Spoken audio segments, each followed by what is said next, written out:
Et nous appelons maintenant Elena Pardo et Ruben Ventureira à venir nous parler du jeune Picasso, de l'étudiant des Beaux-Arts à la Corogne, où l'artiste dessina de nombreuses académies, d'après moulages antiques ou planches lithographiées représentant ces moulages. Elena Pardo, bonjour. Vous êtes professeure à l'école d'art supérieur de dessin de la Corogne, auteur d'un essai dans le catalogue El Primer Picasso, d'une exposition éponyme qui s'est tenue à la Corogne l'an dernier. Et Ruben Ventureira, vous êtes écrivain et journaliste, coordinateur des expositions dédiées à la Corogne en 2015, parmi lesquelles El Primer Picasso, dont vous étiez aussi le membre scientifique du comité et co-directeur du catalogue. Nous vous écoutons. Nous souhaitons remercier l'organisation d'être ici avec vous aujourd'hui. Et nous avons tous les deux fait cette présentation ensemble. Nous allons la lire parce que je n'ai pas assez confiance en mon anglais. Mais nous souhaitons montrer l'importance de l'étape académique de Picasso jusqu'en 1925.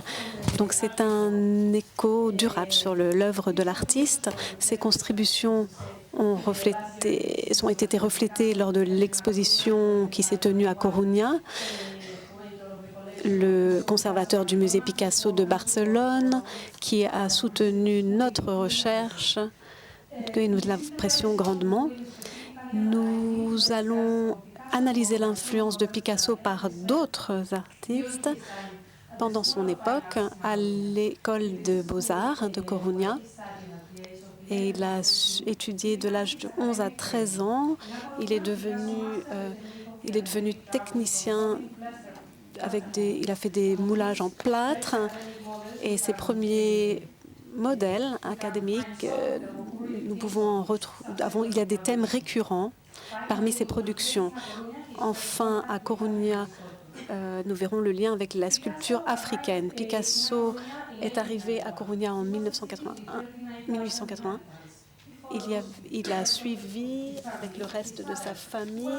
Son père a été nommé professeur dans l'école de Beaux-Arts et il travaillait là, dans le bâtiment où le papa de Picasso enseignait. Donc ce n'est qu'en 1882, lorsque Picasso rejoignit l'école des Beaux-Arts, il n'avait que 11 ans. Son père est le maître principal, là où Picasso est inscrit. Et l'atmosphère dans cette école est très studieuse. Il y a deux grandes figures à gauche donc, comme on le voit, les murs sont remplis d'œuvres d'art comme un musée. Et le jeune Picasso a donc été témoin de toutes ces sculptures, ces œuvres. Il reçoit une éducation très stricte avec des lois très régulées par l'Académie de San Fernando. Et pendant ses premières années à l'école, il ne fait que des copies. Et son apprentissage, d'après ce que l'on a appris, consistait, et je cite, de copier des originaux en s'appuyant sur les bases afin de pouvoir atteindre le succès. Donc ensuite, on va ajouter des teintes et les ombres. Et donc cet effet fait apparaître des corps, mais qui ne sont qu'une surface. Donc, grâce à cet apprentissage, nous allons mettre en lumière comment les dessins de ce profil d'homme. Donc, il y a des aperçus du cubisme qui viendra plus tard. Ce n'est qu'en 1903 qu'il fera la découverte. Le modèle est pris lors d'un cours de dessin donc il faut d'abord faire un contour et les lignes marquent le contour du profil. Plus tard, le jeune garçon copiera le torse de Vargas, c'est Apollon, et il est au musée du Vatican. Celui-ci fait référence, Picasso l'a vu pour la première fois à Coruña, cette copie, et il en a fait un. Donc sa taille est assez importante et donc ça fait partie de son apprentissage de la copie à travers le dessin. Des travaux tels que celui-ci, le torse du Belvédère. Donc il y a 149 élèves dans la classe et le fils de Picasso est l'un des meilleurs élèves. Il faut se souvenir qu'il n'a que 11 ans et que quiconque voit ce torse aujourd'hui peut conclure que le garçon sait bien dessiner, bel et bien dessiner. Donc, ce qui manque, il a vraiment la technique des copieurs. Et si vous savez ce que vous allez faire, quel est l'intérêt? Il vaut mieux.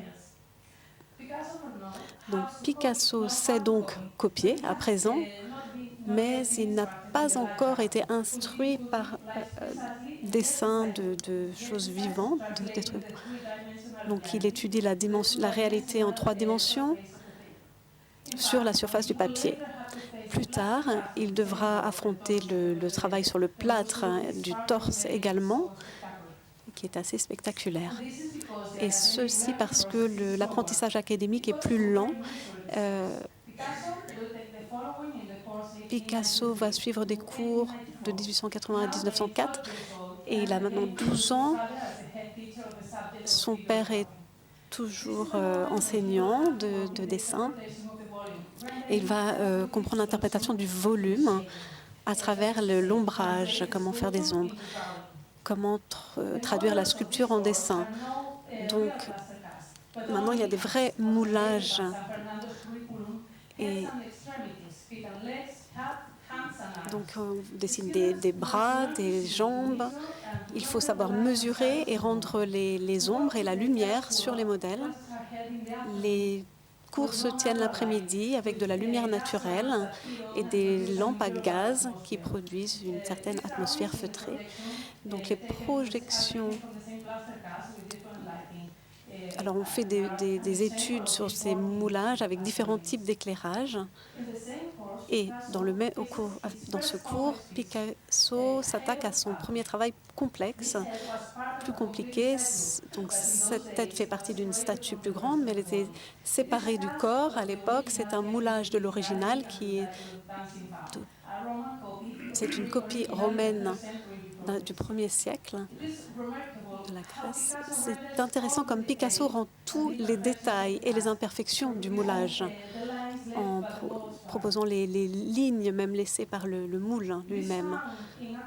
Donc ceci, on peut voir, donc c'est à l'époque où il était à Coruña. Donc c'est typique de l'iconographie de Picasso. Alors Picasso ne quittait jamais ses classes sans des souvenirs, puisque 50 ans plus tard, il semble qu'il ait représenté la même tête cassée du même moulage de l'époque de son école de dessin. Donc, ce n'est peut-être pas une coïncidence. Et parce que quelques mois auparavant, il avait vu une exposition de dessins d'enfants dans la ville. Et il dit, je ne pouvais pas, en tant qu'enfant, participer à une telle exposition, mais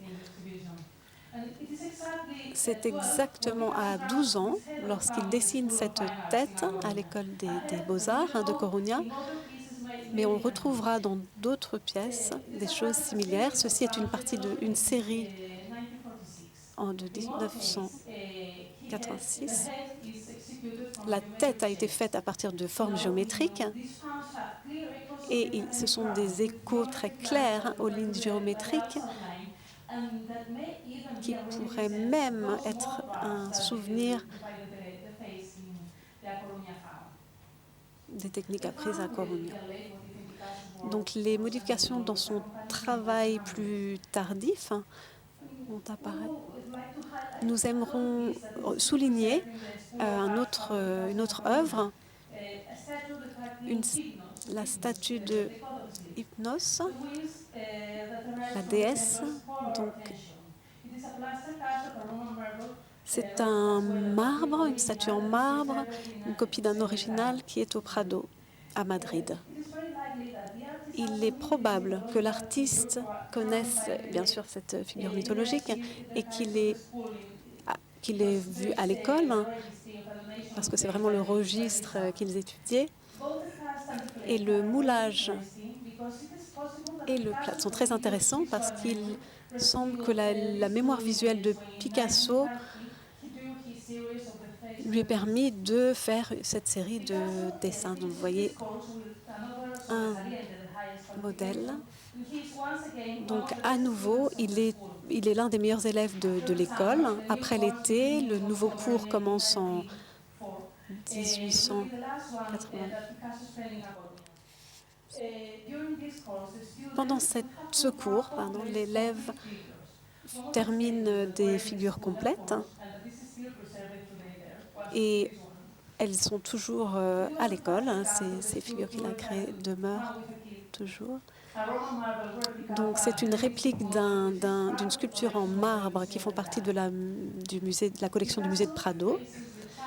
Picasso est confronté au défi de représenter ce personnage. Et avec son père toujours en professeur principal de dessin. Donc on va en 1883. C'est l'homme avec un agneau. C'est une sculpture. Si vous avez un modèle, est-ce qu'on peut gérer sa mémoire, travailler à partir de sa mémoire? Il a essayé de se souvenir d'agneaux vus pendant son enfance. Et quand il était très jeune, il savait capturer chaque détail si précisément que plus tard, il n'avait pas besoin de travailler à partir de modèles vivants. Il s'est donc simplement rappelé de modèles d'agneaux qu'il avait vus pendant son enfance. Donc les chèvres et les agneaux sont assez semblables et c'est donc l'homme à l'agneau, au mouton, sera l'une des figures de sculpture qu'il a fait en plâtre en 1943. Son premier contact avec cette matière, ce sujet, pardon. Plus tard, il y aura un moulage fait en bronze. Et donc, c'est un thème récurrent chez Picasso. En 1961, Picasso revient à l'école et vous voyez les tôles, les œuvres en tôle pliées. Et c'est donc le sculpteur Julio González l'a aidé à faire ses œuvres. Donc, il parle de dessin dans l'espace. Il a référé cette technique particulière. Cette approche de la sculpture ressemble au dessin avec des ciseaux, dans lequel le jeune Picasso se délectait et aimait travailler lorsqu'il était à Malaga. C'est un processus inversé qu'il a appris à Coruña.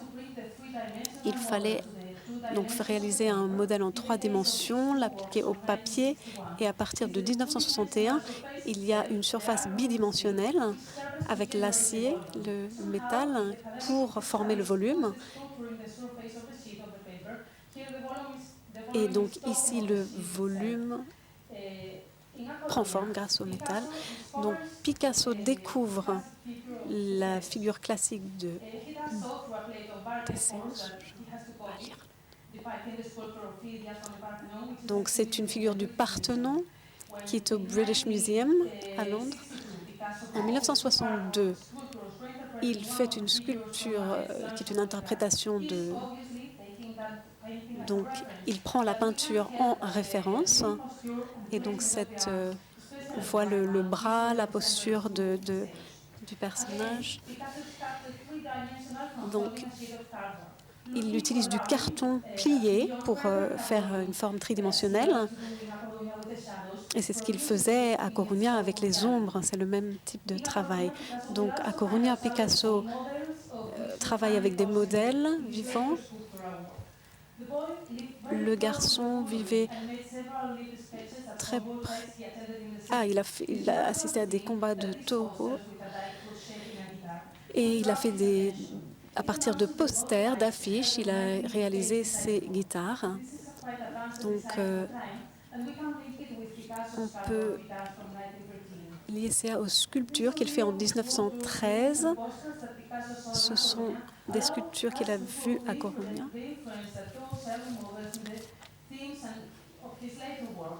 Et donc, ce sont des thèmes récurrents dans ses travaux ultérieurs.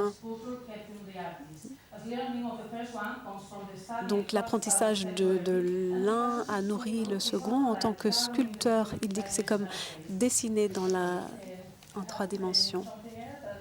J'avais d'autres choses à ajouter, mais je crois que je n'ai plus de temps. Donc, désolée d'avoir pris tout ce temps. Merci beaucoup.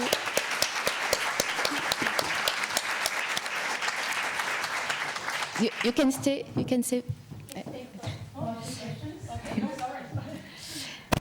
Merci beaucoup pour votre présentation qui nous permet de revenir aux sources du sujet, à savoir comment Picasso a envisagé la sculpture et ainsi appréhendé le volume par le dessin dès ses plus jeunes années. Une approche qui, comme vous le montrez bien, a perduré avec le temps, qu'il s'agisse donc des papiers déchirés et découpés ou tout simplement de son travail sur le papier plié et découpé qui donnera lieu donc aux sculptures en tôle dans les années 60. Est-ce qu'il y a des questions dans la salle ? Nous avons peu de temps, mais un peu de temps quand même pour un échange.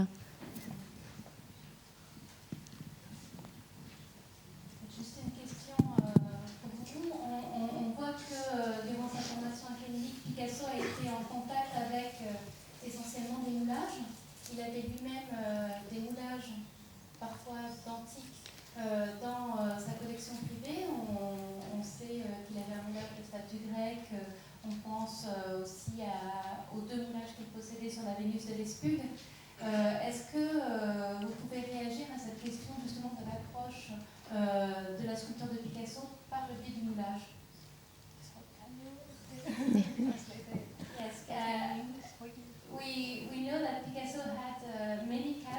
Nous savons donc que Picasso avait des...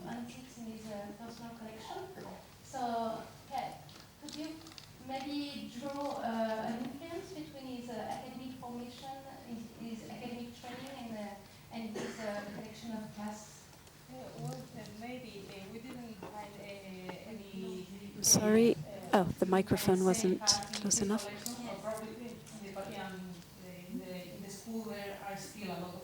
À l'école, il y a toujours beaucoup de moulages.